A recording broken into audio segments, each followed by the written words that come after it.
another thing you could do with prepared piano is bow the strings. You can use the bow hairs from like a cello or bass bow, but those tend to fray and break, so they're not super reliable. What I used was fishing line with rosin. So I rosined it fairly heavily in a similar fashion that you would rosin a bow, and then just strung them through whatever string you want to bow. For me, in my part, I had to switch relatively quick, so I just have it already set, ready to go. And you can just use the friction of your hands to bow it, almost like a lion's roar, if you're familiar with that percussion instrument.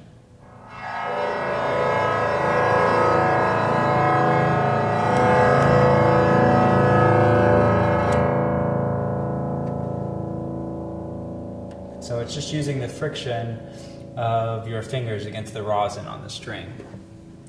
You can also bow the piano in another way. And again, I already have the pedals stopped down, so the pedals just open.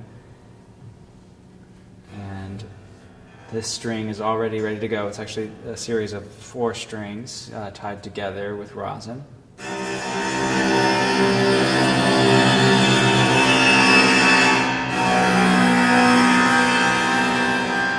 And as you can start to hear, and I'll try to reproduce, you can get a lot of overtones and harmonics and a really complex, great sound, depending on which string you do and kind of the way you bow it and the position of the string.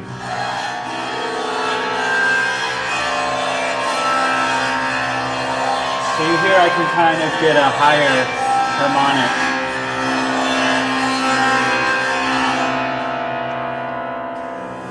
Or the fundamental.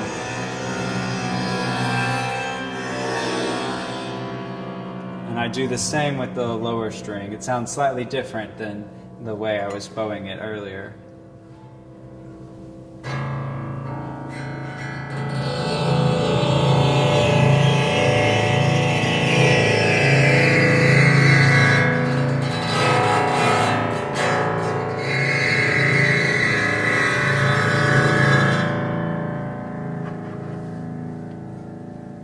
You can do that with any of the strings. The lower strings sound better, or you get a little bit more tone. The higher strings get a little bit screechy, but if you're going for that, then that could work.